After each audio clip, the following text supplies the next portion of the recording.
Assalamualaikum warahmatullahi wabarakatuh. Bismillahirrahmanirrahim. Ashhadu an la ilaha illallah wa ashhadu anna Muhammadar Rasulullah. Allahumma salli ala sayyidina Muhammad wa ala ali sayyidina Muhammad. Rabbis rahli sadri wa yassirli amri wahlul 'uqdatam min lisani yafqahu qawli. Amin. Bismillahirrahmanirrahim.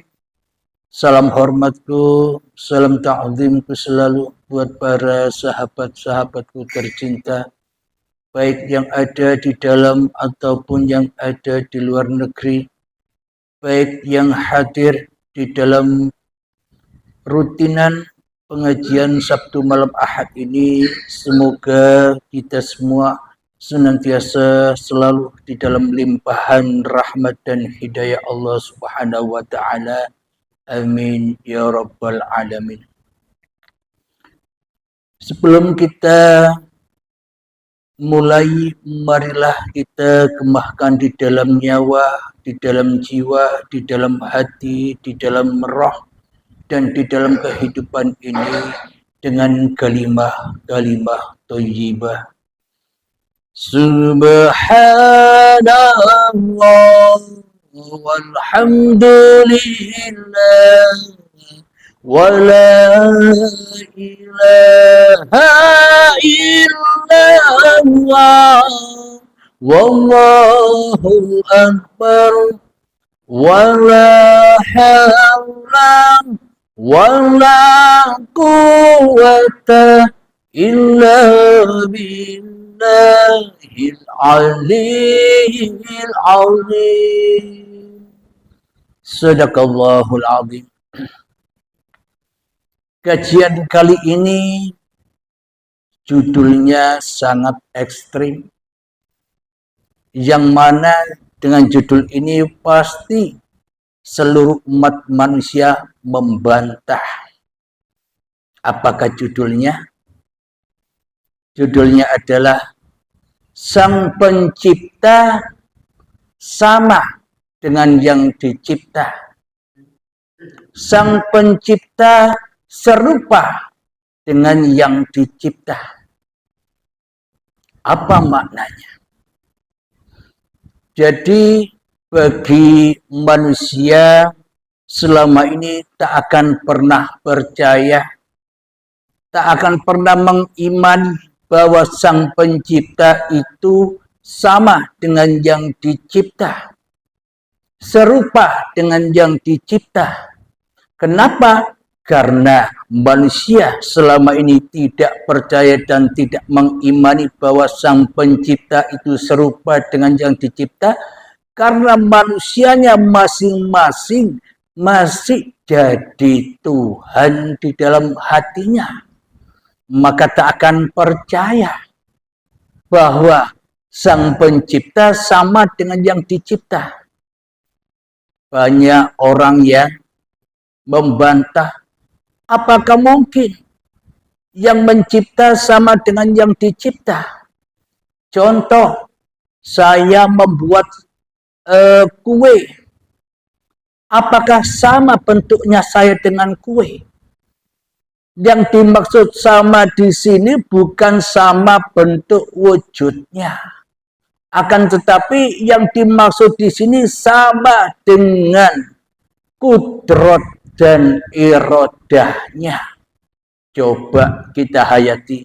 Tanpa kita, apa kue yang kita buat akan tercipta? Tanpa kita, bangunan rumah-rumah itu akan tercipta.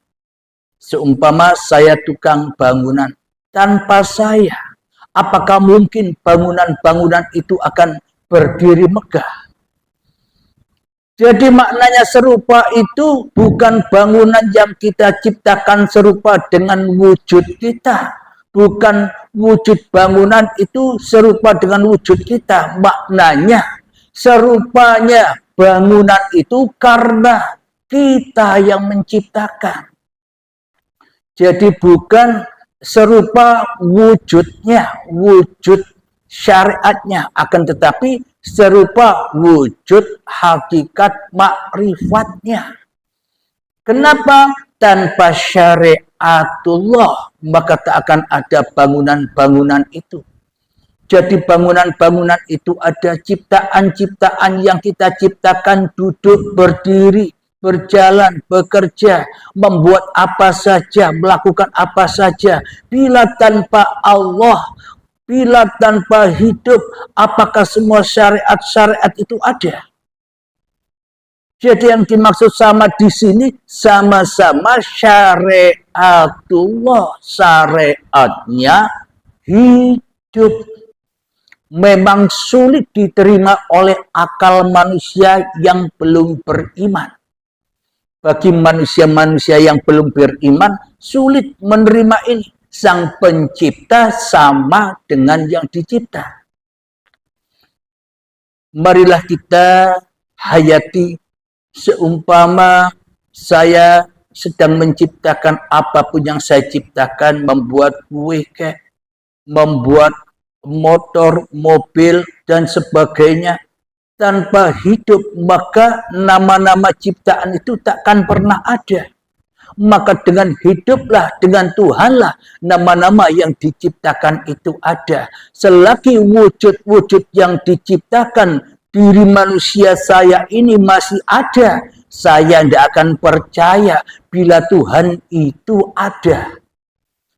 Saya tak akan percaya bila Tuhan itu menciptakan saya. Saya tidak akan percaya bahwa Tuhan itu serupa dengan saya. Kenapa? Yang tunggal, yang esa, yang ditauhidkan di dalam hatiku masih wujud Abdul Halimnya. Sedangkan wujudnya Allah, sedangkan wujud Sang Pencipta masih gaib. Inilah bantahan-bantahan manusia tidak percaya bila Sang Pencipta sama dengan yang dicipta. Apa buktinya yang mencipta sama dengan yang dicipta? Apa buktinya? Apa dalilnya? Mari kita buka bersama-sama.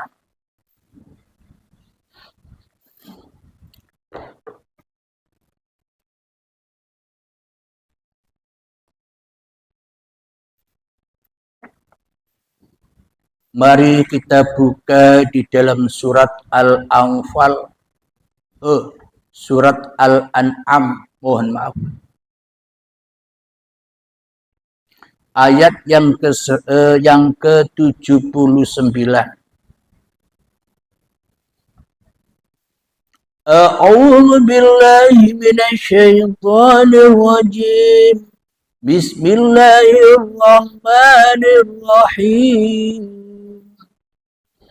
Inni wajjahtu wajhiya lillazi fataras samawati wal arda hanifan wa ma ana minal musyrikin. Yang artinya, aku hadapkan wajahku kepada Tuhanku yang menciptakan langit dan bumi dengan penuh kepasrahan, mengikuti agama yang benar, dan aku bukanlah termasuk orang yang musyrik. Jadi makna mutasabihat yang sesungguhnya versi Tuhan. Kalau kita jabarkan versi hawa nafsu, ya maknanya aku hadapkan wajahku kepada Allah yang menciptakan langit dan bumi. Kapan kita menghadapkan wajah kepada Tuhan? Kapan kita menghadapkan wajah kepada Allah? Kepada Allah, kepada Tuhan, kepada Allah, kepada Bapa, kepada Romo, kepada Gusti, kepada Sang Yang Widi saja tidak tahu siapa Dia. Bagaimana mungkin kita bisa menghadapkan wajah kita sementara kita tak kenal wajahnya? Jadi maknanya ini wajjahtu wajhiya lillazi fataras samawati wal ardh. Sesungguhnya wajahku ini adalah wajahnya yang menciptakan langit dan bumi. Inilah tanda bukti bahwa yang mencipta dan yang dicipta serupa atau sama ketika manusianya sudah dibaiat. Kalau manusianya belum dibaiat, kalau manusianya masih ada, kalau manusianya masih hidup, kalau manusianya masih wujud, kalau manusianya masih berkuasa, kalau manusianya masih jadi Tuhan di dalam hatinya masing-masing, maka tidak akan percaya bahwa wajahku adalah wajahnya, bahwa tubuhku adalah tubuhnya, bahwa hidupku adalah hidupnya. Kalau manusianya masih ada, tak akan beriman kepada Tuhannya yang wujud. Kalau diri manusianya masih wujud di dalam hatinya. Inni wajjahtu wajhiya lillazi fataras samawati wal ardh. Jadi adanya tubuhku ini ya karena hidupnya Allah. Adanya wajahku ini ya karena hidupnya Allah. Berarti tubuh dan wajah ini milik siapa?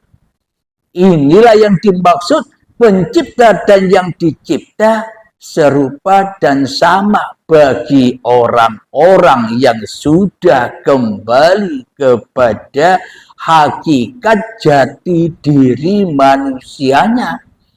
Apa sih hakikat jati diri manusia itu? Hakikat jati diri manusianya yang ada, yang tidak ada, yang tidak wujud, yang tidak hidup, yang tidak punya apa-apa. Berarti kita ini siapa? Bagi orang-orang yang sudah kembali kepada Allah, yo menengowis lek weruh. Tapi bagi manusia yang belum menghadap kepada Tuhannya karena tak kenal dengan siapa Tuhannya, maka manusia tak akan pernah menghadap kepada Tuhannya kecuali hanya menghadap kepada wajah hawa nafsunya sendiri. Sehingga manusianya garang-garang karena kepanasan dengan hawa nafsunya sendiri. Jadi inilah yang dimaksud agama yang benar. Ketika wajah manusia, ketika tubuh manusia, ketika af'al atau kehendak, daya upaya, aktivitas manusia sudah dikembalikan semuanya hanya milik lillah. Inilah agama yang benar.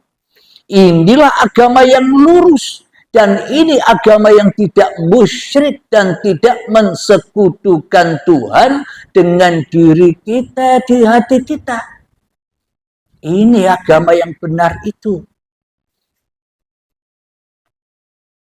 Ya inilah yang dimaksud Islam itu ketika pasrahnya diri, hidup dan badan ini kepada Tuhan yang punya. Inna sholati wa nusuki wa mahyaya wa mamati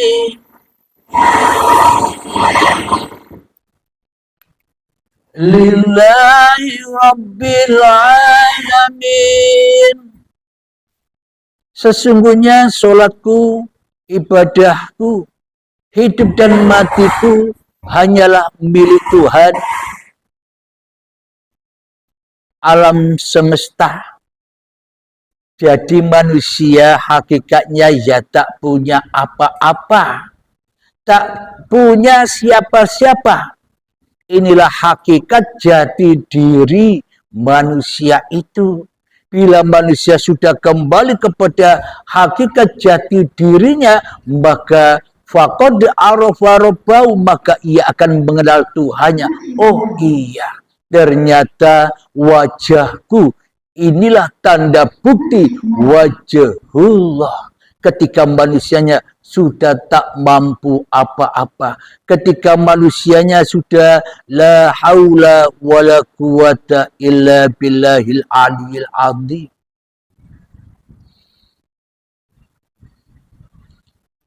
Jadi ketika manusianya sudah kembali kepada Tuhannya, maka dirinya dan diri yang lainnya, dirinya dengan wujud-wujud yang lainnya, dirinya dengan makhluk-makhluk yang lainnya, ya ahad, satu, esa.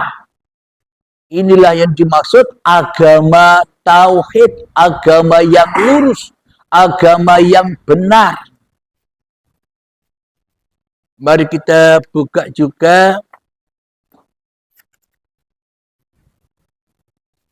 di dalam surat Al-Baqarah ayat yang ke-115. Bismillahirrahmanirrahim. Walillahil masyriqu wal maghribu fa aynama tuwallu fatamma wajhullah. Inna Allaha wasi'un alim. Dan milik Allah timur dan barat, kemanapun kau hadap, di sanalah wajah Allah.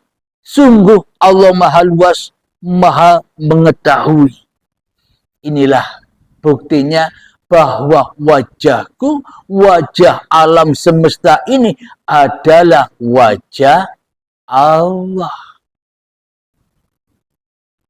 Karena dialah yang memiliki timur dan barat, kemanapun kau hadapkan, di sanalah wajah Allah. Ketika manusianya sudah kembali kepada Allah, maka nyatalah Allah di segenap segala sesuatu. Allah segenap di dalam apa-apa, dan Allah segenap di dalam siapa-siapa. Kenapa? Karena yang ada hanya Allah. Itulah bukti bahwa Sang Pencipta serupa dan sama dengan yang dicipta. Ini babakan hakikat makrifat, bukan babakan syariat.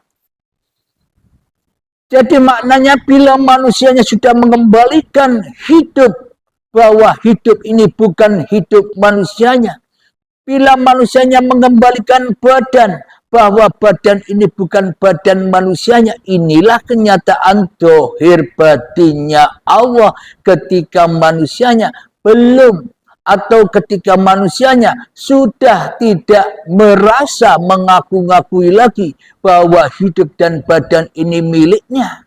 Berarti hidup dan badan yang selama ini kita aku sebagai milik kita, itu siapa? Ayo, siapa itu?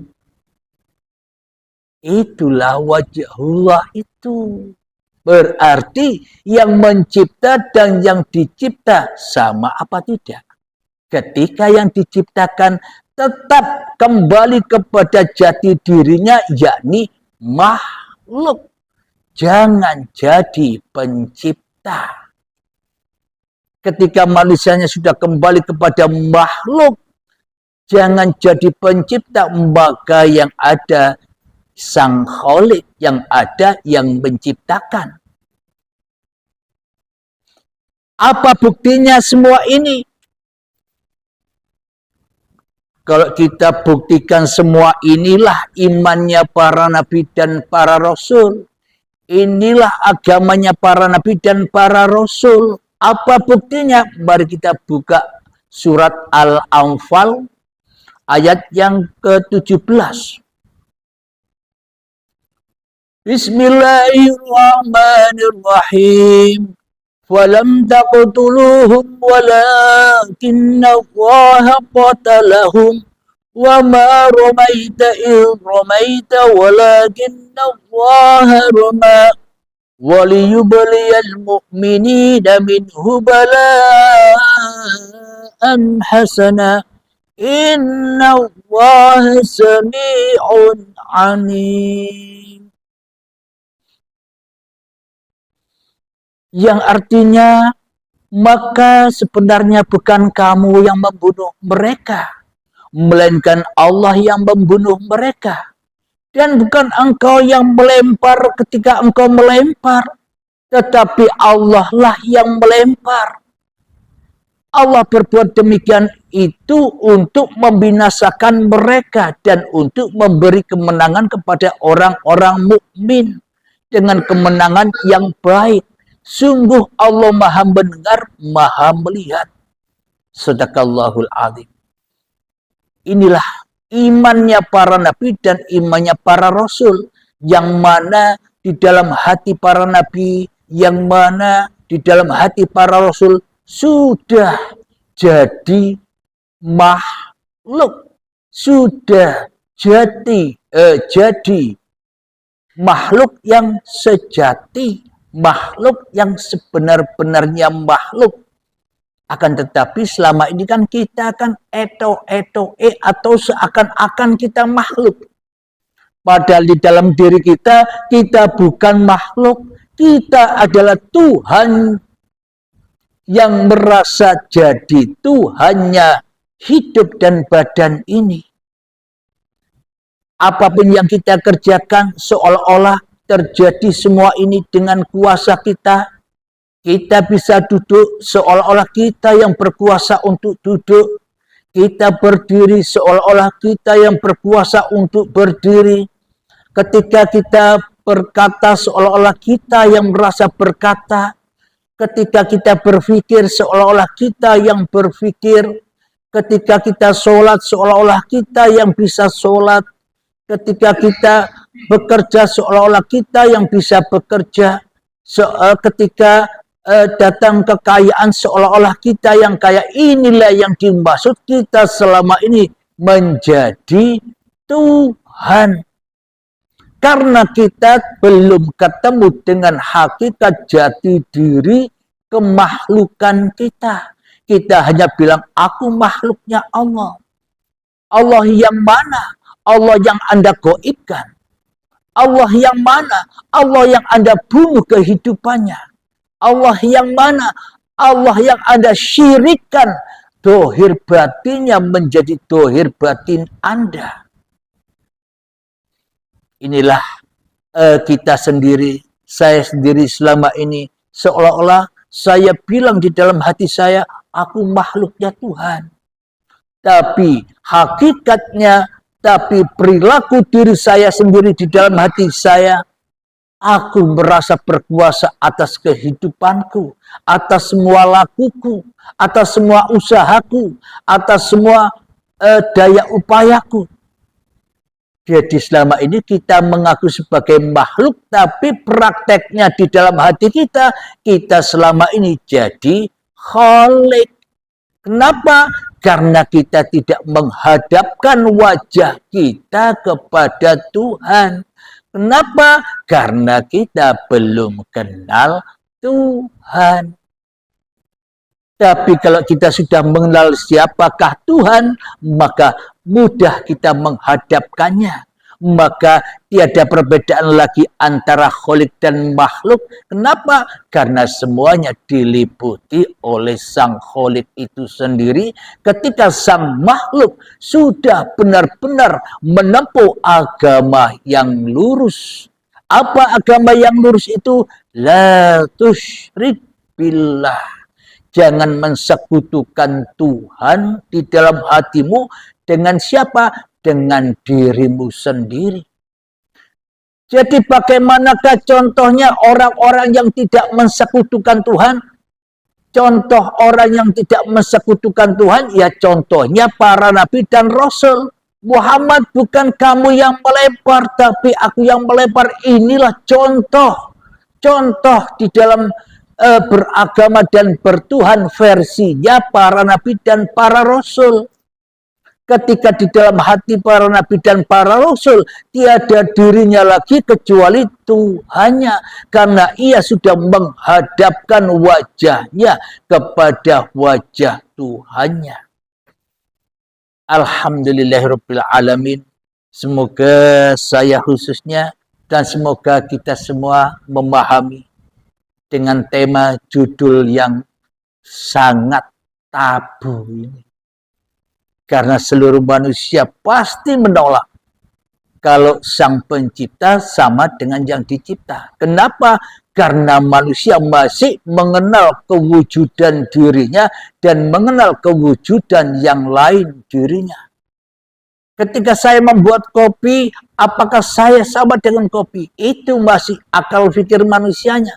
Karena masih kewujudan manusianya di dalam hatinya. Coba manusianya lillahi ta'ala. Kalau tidak ada hidup, ya tidak ada aku. Kalau tidak ada hidup, badanku tak ada. Kalau tidak ada hidup, maka aku tak akan pernah bisa membuat apa saja. Membuat kopi, menanak nasi, masak di dapur, tak akan bisa kecuali dengan wajhullah. Berarti yang mencipta dan yang dicipta sama dan serupa. Kenapa? Karena yang ada hanya Allah. Inna Allah ala kulli syai'in qadir. Sesungguhnya Allah itu berkuasa atas segala sesuatu. Apa saja. Kuasa jadi apa saja. Kuasa kepada apa saja.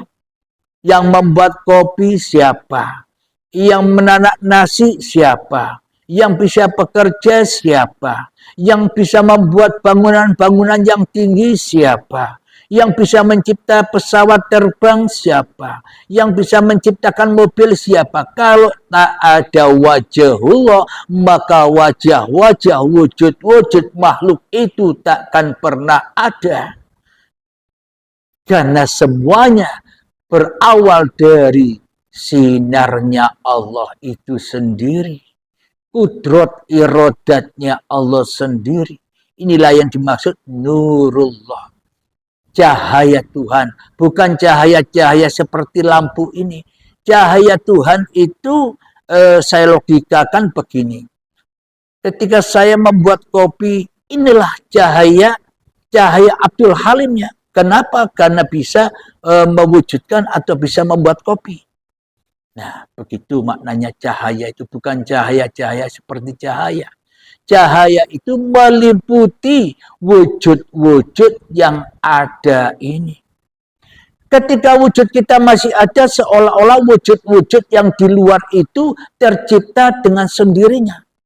Akan tetapi bila wajah kita sudah dihadapkan dengan wajah Tuhan, maka ternyata wujud apa-apa dan wujud siapa-siapa itu di dalam kekuasaannya.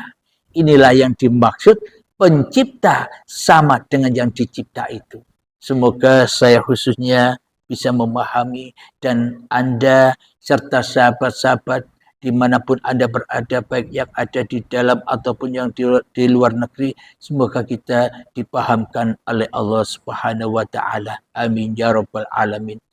Sebelum kita akhiri, marilah kita kembangkan sholawat dolimin daful bala.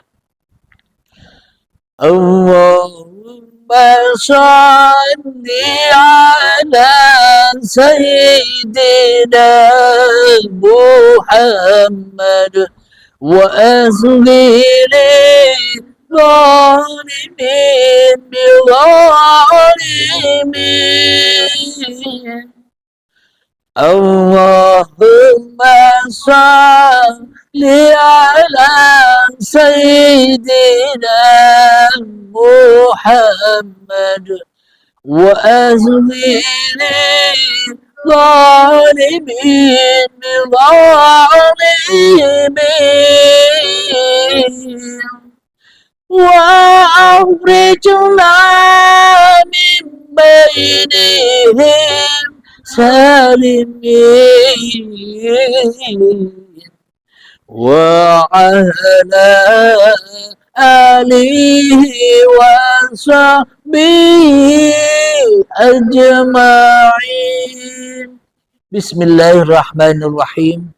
Allahumma ya qadiyal hajat, Allahumma ya mujibad da'awat, Allahumma ya rafi'ad darajat, Allahumma ya muhillal muskilat, Allahumma ya syafiyal amrad, Allahumma ya kafiyal muhimmat, Allahumma ya dafi'al baliyat, Allahumma khtim lana bil iman, Allahumma khtim lana bil Islam. Rabbana atina fid dunya hasanah wa fil akhirati hasanah wa qina adzabannar. Sallallahu ala sayyidina Muhammad wa ala alihi wa sahbihi wasallam walhamdulillahi rabbil alamin. Akhir kalam. Assalamualaikum warahmatullahi wabarakatuh.